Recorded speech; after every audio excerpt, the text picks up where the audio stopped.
Bom dia, boa tarde, boa noite. Meu nome é Hugo Ballarini Miranda, eu sou da terceira turma de eletromecânica e eu tô aqui para apresentar para vocês alguns fundamentos da eletromecânica na matéria de máquinas elétricas. Vamos lá. Bom, primeiro a gente tem que entender um pouco do conceito de campo magnético. Campo magnético, a gente tem dois conceitos a partir dele. A gente sabe que ele vem do ímã, só que a gente tem dois tipos de ímã aqui para apresentar. A gente tem o ímã que todo mundo conhece, que é o que já vem com aquele campo magnético que vai do polo norte ao polo sul, sempre do polo norte ao polo sul. Então ele sempre vai sair do norte e vai vir para o sul. E não importa quantas vezes você reparta um ímã, você partir ele de novo, partir ele de novo, partir ele de novo, partir ele de novo, ele sempre vai continuar com dois polos, o polo norte e o polo sul. Sendo que os opostos se atraem e os semelhantes se repelem, ok? Então, agora a gente vai partir para o outro ímã, que a gente chama de eletroímã, que é um ímã que a gente consegue controlar o campo magnético dele. Não controlar, tipo, de onde sai e tal, mas a frequência na qual ele ocorre. Seguinte, esse eletroímã, ele vai surgir a partir da movimentação de cargas elétricas. Então, vamos supor, vamos pegar um exemplo. Todo mundo fala que a Terra, ela tem um campo magnético. Como que surge o campo magnético da Terra? Seguinte, no centro da Terra, a gente tem uma bola de metais derretidos a uma temperatura altíssima. Lembra, metais. Metais a gente lembra de ligação metálica. O que a ligação metálica dá aos metais? Uma propriedade condutiva muito alta. Por quê? Porque os elétrons ficam soltos ali. Eles podem ir para qualquer lugar na superfície. E esse calor estonteante mais a flexibilidade da ligação metálica faz com que aquela bolota seja uma metralhadora de elétrons. Dispara elétrons para tudo quanto é lado. Tanto que a superfície da Terra ela é dada como negativa, já que a gente ali no centro da Terra tem uma metralhadora de elétrons. Cara, aquilo libera muito elétron. E com essa liberação de elétron, com essa movimentação de carga elétrica, a gente gera um campo magnético em torno da Terra. Então esse seria o motivo da Terra ter um campo magnético, né? A Terra é quase que um eletroímã, por assim dizer. Mas agora vendo para um exemplo mais cabível, né? A gente vem para um fio condutor, pode ser um fio de cobre. Vamos lá, um fio de cobre. Se a gente gerar uma movimentação de elétrons ali naquele fio de cobre, a gente gera também um campo magnético ali. Que, de novo, a gente está movimentando as cargas naquele fio, certo? Então, para entender mais ou menos a direção de cada coisa, a gente tem a regra da mão direita.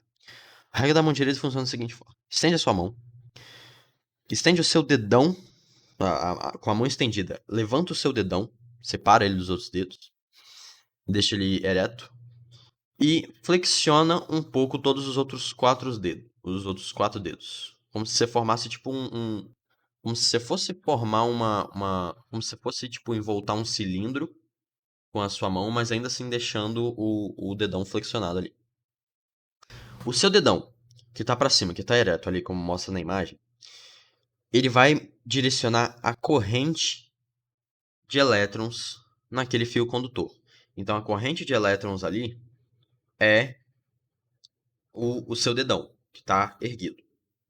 E os outros dedos, eles vão direcionar o vetor do campo magnético, que está em volta desse fio elétrico, certo? Então, vamos supor, se fosse o contrário ali do exemplo ali, se a corrente estivesse para baixo, inverte, seu dedão está ereto para baixo e seus outros dedos continuam flexionados. Aí, de novo, o dedão representa a corrente, que dessa vez está para baixo, e os seus outros dedos representam o campo magnético, certinho? Então, agora com esses conceitos de campo magnético e de que a gente pode gerar um campo magnético a partir da movimentação de energia, a gente vai entrar um pouco em Lenz. O que Lenz nos diz? Quando a gente aproxima, né, um ímã, um campo magnético, algo que já tem um campo magnético, perto de um condutor, os elétrons desse condutor vão perceber isso. E isso vai gerar uma corrente ali. Essa corrente vai gerar um campo oposto ao campo que a gente está aproximando, que a gente está afastando ali, a alteração que a gente está provocando. Então vamos lá. A gente tem aqui um condutor. Nesse condutor, a gente aproxima um ímã, o polo norte de um ímã. Os elétrons desse condutor eles vão perceber isso. Eles vão criar uma corrente. A partir dessa corrente, a gente vai criar um outro campo, que a gente sabe que é a movimentação de energia que também cria um campo. Então a gente cria um outro campo. Só que esse campo ele vai ser oposto. Ele vai ter um vetor oposto a esse campo aqui. Então vamos lá, se esse polo norte está entrando aqui, essa corrente ela vai criar um campo com o polo norte que está saindo, ó. E se a gente afastar esse ímã agora? Se a gente afastar, esses elétrons eles vão continuar percebendo essa mudança no campo magnético e vai criar um outro campo. Um campo sul, que ao invés de estar saindo, como esse daqui tá, vai estar entrando. Entende? Então, se a gente aproxima aqui, vai criar um polo norte saindo. Se a gente afasta, vai criar um polo sul entrando. Certo?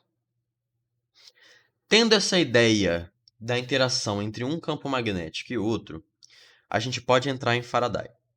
Faraday e Faraday, tanto faz. O que ele dizia?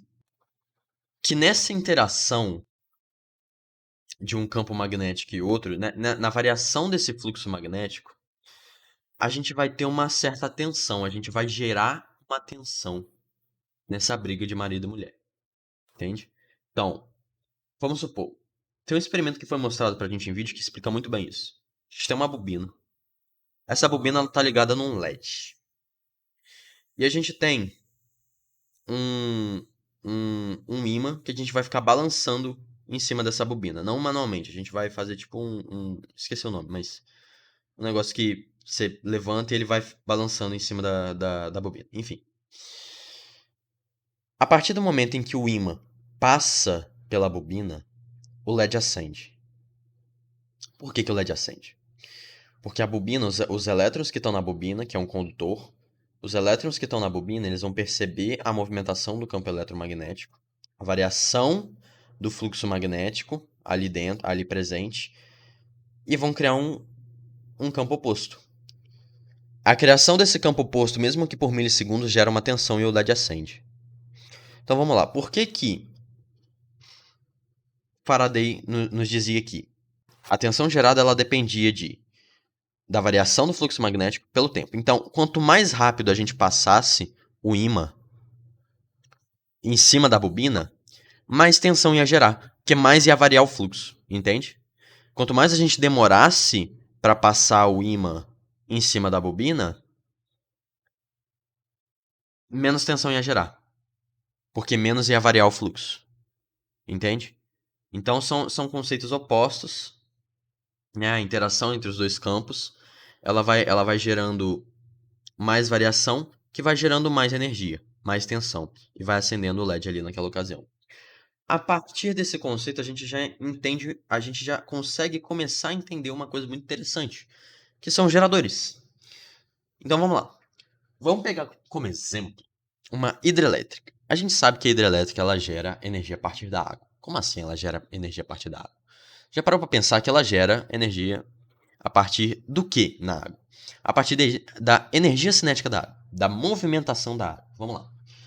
Com a movimentação da água ali presente na hidrelétrica, vai gerar uma energia cinética aqui nesses anéis coletores. Essa energia cinética, que na física a gente sabe que toda energia se conserva, né? A gente tem a conservação das energias. Então a energia cinética da água vem para os anéis coletores, ou pelo menos parte dela. Esses anéis coletores vão gerar uma movimentação que vem para as escovas. Das escovas, essa movimentação ela vem para a armadura.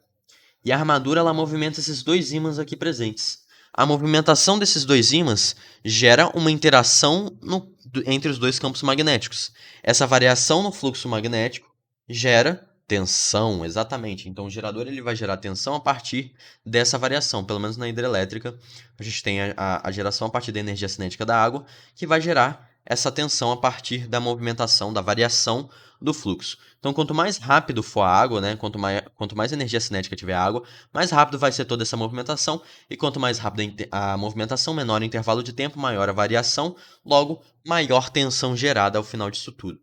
Então, quanto mais movimentada a água, mais energia se gera a partir dela. E agora, a gente vem para um outro tipo de movimentação. A gente vem para a ação motora, para os motores, né? A gente veio dos geradores e estamos agora nos motores. Os motores eles funcionam da seguinte forma. A gente vai utilizar a regra da mão esquerda para exemplificar isso.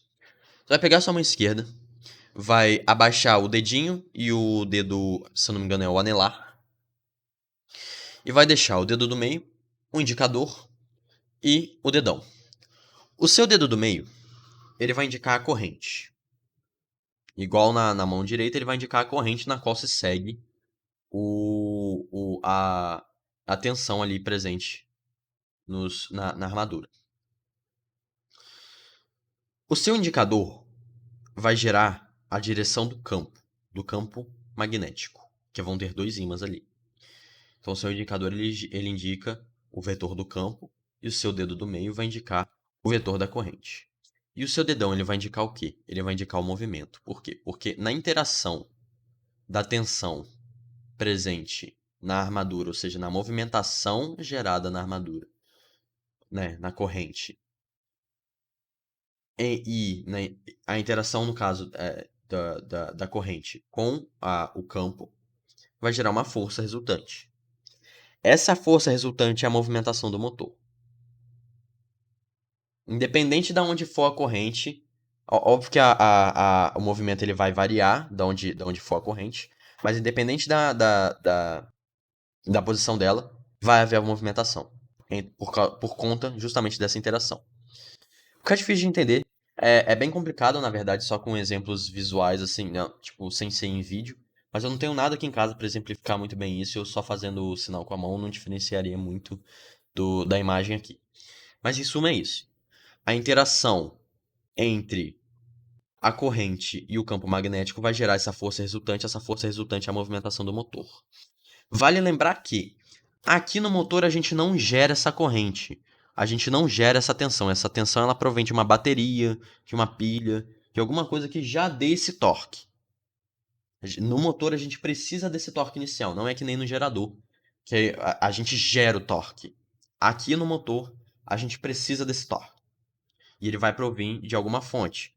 Novamente, bateria ou pilha.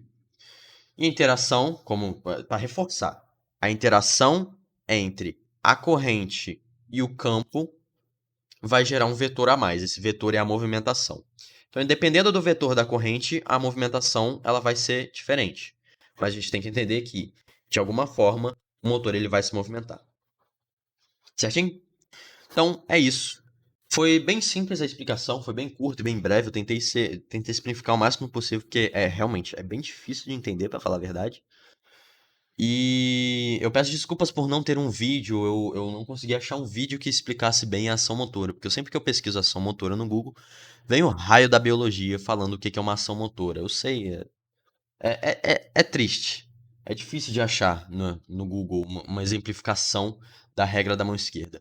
Então eu tentei dar o meu melhor aqui para ficar um pouco mais simples de entender e mais fácil até. Então é isso. Espero que tenha ajudado e espero que o senhor tenha gostado, professor Saulo. É isso. Tchau, tchau. Até uma próxima oportunidade.